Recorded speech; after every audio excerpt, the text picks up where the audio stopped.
नमस्कार साथियों, समसामयिक मुद्दों से संबंधित प्रश्नावली श्रृंखला के साथ मैं अमित आप सभी का स्वागत करता हूं।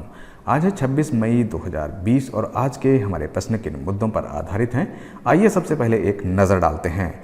बात करेंगे रेपो रेट के बारे में पहले प्रश्न में, वहीं दूसरे प्रश्न में जानेंगे क्या है पहल खुडोल। केविन मेयर को किसका मुख्य कार्यकारी अधिकारी बनाया गया है, इस विषय पे बात करेंगे हम तीसरे प्रश्न में। चौथे प्रश्न में हम जानेंगे कि इग्नू द्वारा फेसबुक लाइव के माध्यम से किस कोर्स को शुरू किया जा रहा है। संयुक्त राष्ट्र में भारत के नए स्थायी प्रतिनिधि के बारे में बात करेंगे पांचवें प्रश्न में। छठा प्रश्न आधारित होगा बरगद का वृक्ष जो कि भारतीय वनस्पतिक सर्वेक्षण का प्रतीक चिन्ह था, वो किस तूफान में तबाह हुआ है। सातवां प्रश्न आधारित होगा श्रमिक स्पेशल ट्रेन चलाए जाने की घोषणा पर, वहीं एयरटेल अफ्रीका का समझौता क्या है, इस विषय में बात करेंगे आठवें प्रश्न में। नवें प्रश्न में जानेंगे किन चीनी कंपनियों को ब्लैक लिस्ट में डाला गया है, और 10वें प्रश्न में हम बात करेंगे पावर लिफ्टर के नाडा द्वारा निलंबन पर। तो हमारे पास पहला प्रश्न है, हाल ही में आरबीआई द्वारा रेपो रेट को घटाकर कितना कर दिया गया है। हमारे पास ऑप्शन है 3.35%, 4.40%, 3.75% या 4%। तो यहाँ पर जो इसका सही उत्तर है वो है डी 4%। आरबीआई द्वारा रेपो रेट को घटाकर 4.40% से 4% कर दिया गया है। रिजर्व रेपो रेट 3.75% से घटकर 3.35% हो जाएगा। लोन की किस्त चुकाने में छूट के समय में 3 महीने को और बढ़ाया गया है, जिसका फायदा अगस्त तक मिलेगा। हमारे पास अगला प्रश्न है, हाल ही में संयुक्त राष्ट्र द्वारा किस राज्य की पहल खुडोल को कोविड-19 के खिलाफ लड़ने के लिए शीर्ष 10 वैश्विक पहलों में से एक के रूप में सूचीबद्ध किया गया है। हमारे पास ऑप्शन है मेघालय, मणिपुर, असम या पश्चिम बंगाल। तो यहाँ पर जो इसका सही उत्तर है वो है बी मणिपुर। संयुक्त राष्ट्र द्वारा मणिपुर राज्य की पहल खुडोल को कोविड-19 के खिलाफ लड़ने के लिए शीर्ष 10 वैश्विक पहलों में से एक के रूप में सूचीबद्ध किया गया है। खुडोल इम्फाल स्थित एक गैर सरकारी संगठन या _आल की पहल है, जिसने भारत की पहली ट्रांसजेंडर फुटबॉल टीम बनाई थी।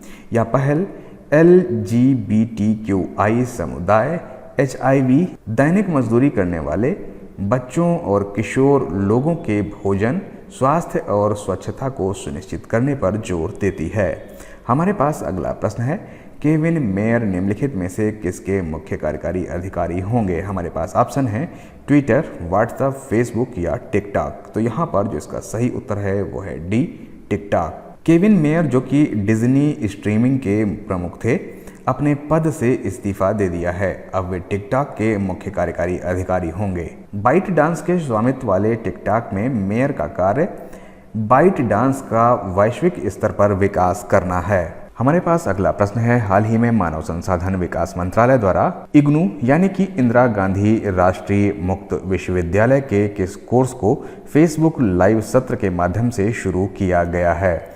हमारे पास ऑप्शन है MA अंग्रेजी, MA हिंदी, MA इतिहास या MA संस्कृत। तो यहाँ पर जो इसका सही उत्तर है वो है बी MA हिंदी। मानव संसाधन विकास मंत्रालय द्वारा इग्नू यानी कि इंदिरा गांधी राष्ट्रीय मुक्त विश्वविद्यालय के MA हिंदी कोर्स को फेसबुक लाइव सत्र के माध्यम से शुरू किया गया है। इग्नू यानी कि इंदिरा गांधी राष्ट्रीय मुक्त विश्वविद्यालय पहला विश्वविद्यालय है जिसने MA हिंदी कोर्स को ऑनलाइन पढ़ाने का निर्णय लिया है।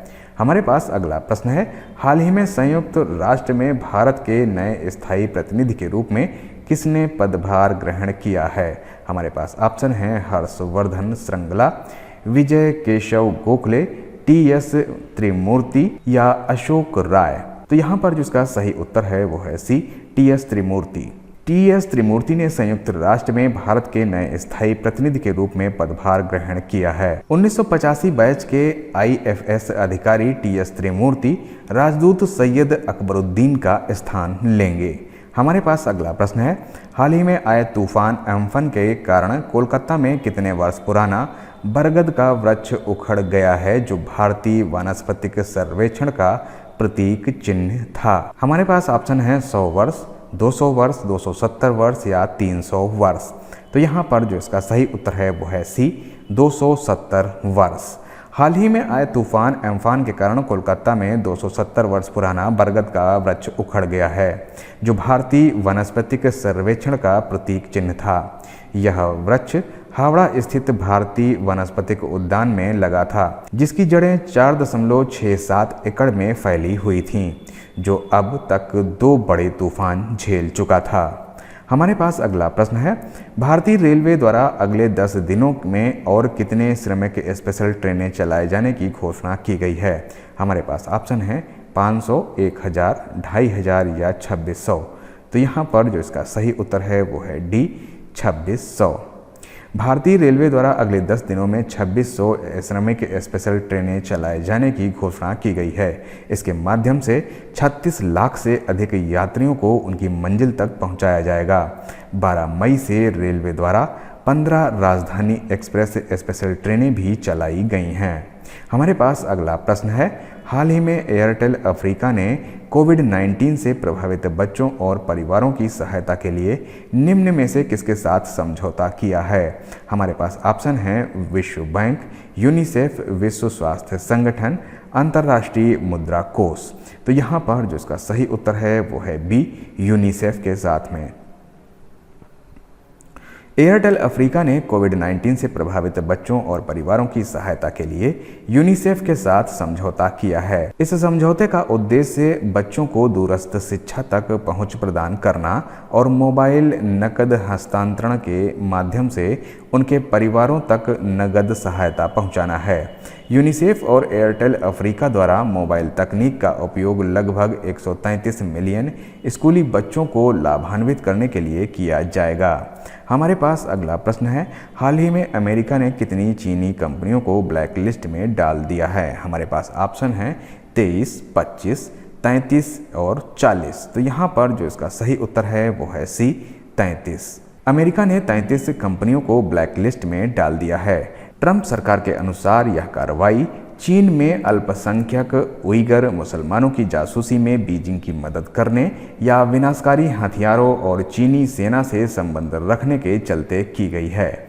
हमारे पास अगला प्रश्न है, हाल ही में निम्न पावर लिफ्टर में से किसे राष्ट्रीय डोपिंग रोधी एजेंसी नाडा द्वारा डोपिंग रोधी नियमों का उल्लंघन करने के लिए निलंबित कर दिया गया है? हमारे पास ऑप्शन है मुकेश गहलोत, सविता कुमारी, अंकित सिसोदिया या बी और सी दोनों। तो यहाँ पर जो इसका सही उत्तर है वो है डी, बी व सी दोनों, यानी कि सविता कुमारी और अंकित सिसोदिया।